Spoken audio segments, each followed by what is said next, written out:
Fernandes went short for Mainoo, sent back for Bono!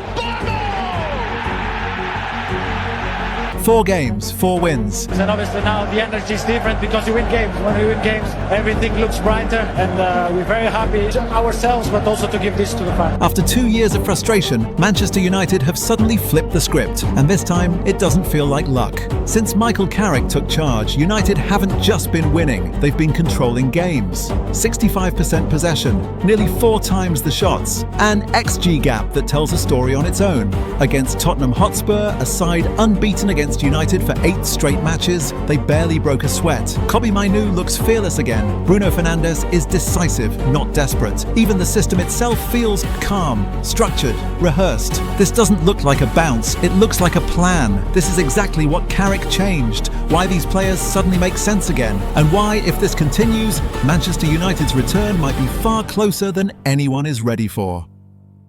To understand why Carrick's United feels scary right now, you have to remember what Old Trafford felt like before the calm, because late 2024/25 into early 2025/26 wasn't just bad form, it was identity loss. United limped out of 2024/25 in a way that almost didn't feel real for a club that big. 15th place and 42 points, a historically low finish by modern standards. And the brutal part? Even the one competition that looked like an escape route ended in heartbreak. Tottenham beat them 1-0 in the Europa League final in Bilbao, with the decisive goal coming just before half-time. That single night didn't just take a trophy away, it slammed the door on Europe. Post-match coverage bluntly framed it. United would have no European football the following season. Competition records later confirmed the reality. United simply weren't in Europe that year. So when 2025/26 began, the pressure wasn't theoretical. It was financial, emotional, and reputational. No European nights meant fewer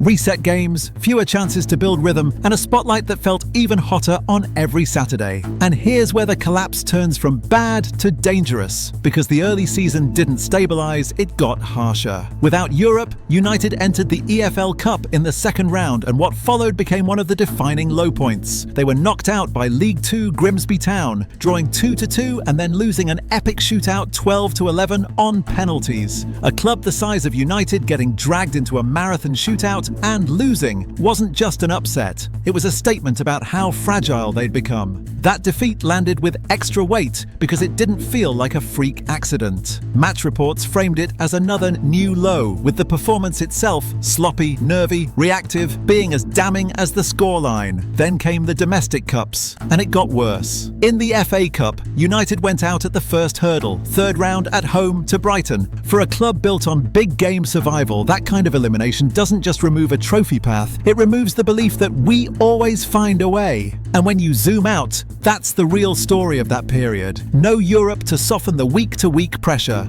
Carabao Cup exit against lower league opposition in a game that screamed instability. FA Cup exit immediately at home to a Premier League rival. So by January, United weren't chasing trophies, they were chasing competence. This is where it's important to be fair about Ruben Amorim. Amorim wasn't a clueless manager stumbling through. If anything, the consistent theme of his tenure was conviction. He tried to install a clear framework and demanded alignment around it. Reporting on his exit painted a picture of a coach frustrated by how difficult it was to move a giant club in one direction, and it also laid out the cold numbers that made his position impossible. 24 wins in 63 games, a win rate of 31.9%, points per game average reported as the lowest of any United manager in the Premier League era. But that's exactly the tension. Principles are one thing, translating them at Manchester United with constant noise and constant expectation is another. United's football under that period often looked like a team stuck between ideas,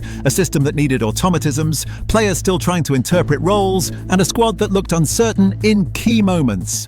Whether to press, hold, step, or cover. Tactical coverage around Amorim's approach captured the debate perfectly. The questions weren't just about formation, it was about whether the ideas were landing cleanly at United in the first place. And that uncertainty is contagious. When roles aren't clear, confidence gets replaced by hesitation. Players stop playing with authority. Body language changes. Mistakes start to look unprofessional, not always because effort disappears, but because clarity does. That's why, in that stretch, United felt like the worst place to be for a footballer, not because the players were weak, but because the environment made everyone look worse. Every touch carried risk, every error became a headline, and every match felt like walking into judgment rather than into a plan. After the FA Cup exit and the managerial fallout, United didn't go chasing fireworks. They went back to something simpler: Michael Carrick. United confirmed Carrick as head coach until the end of the 2025/26 season, a decision that, on the surface, looked sentimental. But the deeper reason it matters is stylistic. Carrick represents control through simplicity. As a player, he was never chaos. He was spacing, timing, and calm. And as a coach, early reporting around his methods showed the same thing: subtle changes that signal structure, like adjusting training rhythms and recovery to create sharper, clearer preparation. Carrick didn't walk in promising a revolution. He promised something United hadn't had in a long time: order. And when a club has spent months looking like it's lost its sense of itself, order is not boring. Order is dangerous. At some point, good vibes stop being an explanation, because Manchester United haven't just improved under Michael Carrick, they've produced the one thing that travels in the Premier League: repeatable results. 4 league matches, 4 wins, 12 points from 12. And the most important part, this isn't a random hot streak. League records put it plainly: the last time United won 4 Premier League games in a row was February 2024. Carrick's first 3 wins tell you why this matters. He didn't start with nice fixtures. He started by beating the top 2, Manchester City at Old Trafford, Arsenal at the Emirates, and then followed it up with Fulham at home before Tottenham. That sequence is why belief returns. Not from talk, from repetition. And it's not just 4 wins, it's the shape of those wins. United are now unbeaten in 8 Premier League matches, their longest run in the competition since early 2022, and they're sitting 4th with 44 points from 25 games, holding Chelsea at arm's length. That's not a flash of form, that's a season turning back into a season. Now zoom into Tottenham, because this game is the clearest proof. The scoreline says 2-0, but the performance says something sharper: control. Tottenham came into this match with the psychological edge of recent history, a run where United had struggled to put them away consistently. And in this one, Spurs didn't just lose, they got managed. Yes, Christian Romero's red card at 29 minutes changed the game. Match reports frame it as a major turning point, with Romero dismissed for a reckless incident involving Casemiro. But here's the key: United's grip on the match wasn't born from the red card. It was revealed by it. Because when a team goes a man up, you still have to prove you know what to do with it. A lot of sides panic. They overforce the ball, crowd the same spaces, rush shots, leave counters open. United did the opposite. They slowed the game down, kept Tottenham running, and waited for the structure to create the chances. And the numbers from the match show how complete that control was. 65.1% possession, 23 shots to 710 on target, to 1xg, 1.79 to 0.49. Even the passing volume and accuracy gap screamed dominance. This wasn't a hang on and win United performance. This was territory pressure and repeat entries into dangerous areas, the kind of profile you usually associate with elite sides. The opener is the perfect Carrick-era tell. At 38 minutes, Bryan Mbeumo makes it 1-0, and match coverage describes it as coming from a clever set-piece move, not a hopeful delivery. That's the point. United scored from a rehearsed routine that created a clean shooting lane, with Mainoo involved in the sequence that made the chance possible. It matters because set pieces don't lie. They're the fastest way to spot coaching fingerprints. Random teams don't produce well-worked corner routines consistently. Trained teams do. And even the underlying detail supports it. Tactical breakdowns show United generating significant set play expected goals, 0.55, compared to Spurs' 0.04. That's not just one moment, that's preparation. The second half is where the performance becomes scary because United didn't chase a highlight reel, they suffocated the match. By the time Bruno Fernandes scores in the 81st minute, Tottenham are exhausted, stretched and reduced to low probability moments. Reports note Fernandes finished from a Dalot cross, with a subtle deflection helping it on its way. But the real story is what came before the finish: United's patience, their spacing, their willingness to recycle and go again. That's why this doesn't feel like new manager bounce. It feels like Carrick has given them a repeatable method. Win territory, win set pieces, control rest defense, grind opponents down, strike when the window opens. This is the moment belief returns inside the squad, because results and structure are finally pointing in the same direction. Carrick himself has tried to keep it measured. Reports quote him warning against knee-jerk conclusions and calling it steady progress. But steady progress is exactly what elite turns into dangerous, because now the league table pressure flips. Instead of United fearing the next match, opponents start fearing what United are becoming. What Carrick has done doesn't feel like a new manager bounce at all. It feels like a squad finally being placed inside a system that makes sense to them. And the first clue is this: on paper, United can be described one way, but on the pitch, they behave like something else. In big games, United have often been named in a 4-2-3-1. That's how tactical breakdowns logged them against Arsenal. But within that, Carrick is already building the modern trick, a shape that morphs depending on the phase. Analysts describe a key detail that explains the morph. Diogo Dalot moves inside while Amad holds the width, and United loads central pockets between the lines. That one movement changes everything. With Dalot stepping in, United can build with a backline that behaves like a 3, then stack the midfield and attack with extra central bodies, the kind of structure fans recognise as 3-2/3-4-2-1-ish in the way it occupies lanes and keeps the ball secure. So instead of a rigid ideology, you get a flexible framework. Wide player stays wide to stretch the pitch. Fullback comes inside to create control and protect transitions. Bruno roams without the whole team losing its spacing. That's not cosmetic, that's coaching. Under the earlier instability, United's defending could become a chain of emergency duels. One man steps out, another covers, gaps appear, and suddenly Casemiro is asked to fight fires in open space. Tactical analysis makes the contrast clear. Carrick's United now defend as a unit, with help nearby if someone is beaten, and rather than chaotic counter-pressing, they prioritise getting back into position while keeping the block compact and the central lanes shut. That matters specifically for Casemiro. His best version isn't cover the entire midfield alone.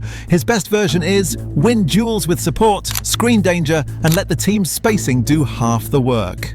And that's why Spurs barely laid a glove on them after Romero's dismissal. Not because United were reckless with the ball, but because even when they lost it, they were already arranged to recover it safely. The beauty of Carrick's approach is that he's stopped asking his fullbacks to play like coin flips. Against Arsenal, tactical observers explicitly point out the pattern. Dalot inside, Amad wide, and Bruno roaming off the 10 line while other runners attack the gaps. That is functional width. Width created by the winger and timing, not by hopeful fullback overlap every time. And when Luke Shaw is involved, you see the other half. Not frantic overlapping for the sake of it, but a fullback used as part of the collective press and swarm when the ball enters certain zones. This is where the built-around players point becomes undeniable. Carrick isn't trying to turn United into a crossing team or a possession team or a transition team. He's trying to make them a controlled chance creation team, using width to stretch you, then filling central pockets to hurt you. That's why Spurs got pinned. Those aren't just moments. Those are patterns of territory and repeat entries into dangerous areas. Now here's the key. Carrick hasn't fixed these players by magic. He's made them understood. Take Kobbie Mainoo. His improvement doesn't look like a kid suddenly becoming brave. It looks like a kid finally being given a role that fits. Stay connected, receive under pressure with support, and help the team keep its shape. When the team defends as a unit and keeps central lanes compact, Mainoo isn't forced into desperate sprints to patch holes. So his best qualities show up. Timing, angles, and calm in traffic. Bruno Fernandes is another example. In chaos, Bruno becomes the emergency button, forcing passes, forcing shots, forcing miracles. In structure, Bruno becomes what elite 10s are supposed to be, a decision maker arriving in the right spaces at the right time. Carrick himself described that idea after Arsenal. You need an element of control to calm big games down, then grow into them. That one sentence is basically the Bruno transformation explained. Then there's Casemiro. The Romero incident against Spurs became the headline, but the deeper point is what followed. United never lost their head. They kept their spacing, kept their central cover, and managed the match like a team that trusts its rest defense. Casemiro doesn't look young again. He just doesn't look isolated. Amad's case is just as clear. When he's told to hold width while Dalot steps in, his job becomes simpler. Receive in clear lanes, attack 1v1s at the right moments, then connect inside when the overload is built. That's why he looks sharper, not because he changed, but because the pitch map around him did. Against Arsenal, tactical reviews noted Mbeumo's tendency to drift away from the ball to create room centrally, while rotations ahead helped United sustain possession and find central pockets. And it's not accidental that Kuna appears deep at times as part of the first line of pressure, again, Role clarity inside a compact block. Defined tasks make attackers look in form even when they aren't perfect. The same logic applies to the defenders. Once the team stops gambling on constant man-following duels, Martinez and Maguire stop being dragged into impossible covering situations. That was one of the big criticisms of previous defensive behaviour. Aggressive following created gaps. Losing a duel compromised the whole line. Carrick's version reduces those chain reactions. Dalot and Shaw now operate with functional width. One inverts, one supports. Both are tied to the team's balance rather than vibes. That's why the Dalot cross for Bruno against Spurs lands like a repeatable pattern, not a lucky moment. Even Lammens benefits. When your team defends as a unit and protects the middle, your keeper stops living on the edge of catastrophe. That's exactly what this Carrick model is aiming for. Fewer emergency situations, more predictable threats. And that brings us to the thesis. Form is temporary, structure is transferable. This is why Carrick's run is dangerous. It's not built on perfect finishing or one player carrying everything. The Spurs game is the cleanest evidence, domination by territory, volume and chance quality. It also explains why Carrick keeps rejecting hype. Reports quote him pushing back against knee-jerk conclusions and emphasizing steady progress. Because he knows what he's building, something that can win margins, not just moments. And here's the line that defines this whole chapter. For the first time in a long time, United are asking players to do what they're good at, not what the system demands. Or put even more simply, when structure replaces survival, improvement becomes inevitable. Yes, it's early, no one sensible is handing out titles, parades, or guarantees yet, but here's the uncomfortable truth. Systems don't lie. What we're seeing from Manchester United under Michael Carrick isn't a spike of emotion or a lucky run. It's repetition, it's structure showing up again and again, in the way they defend, the way they attack, the way they manage games when momentum swings. So the real question isn't whether this form will cool off, it's this. If this is United at the very beginning of Carrick's reign, what happens when the squad fully adapts? When the automatisms sharpen? When the rotations become instinctive? When the margins turn into habits? Because the scariest part of all, this might still be the floor. It might be too early to say, but Manchester United don't look lost anymore. They look like they're finding their way back.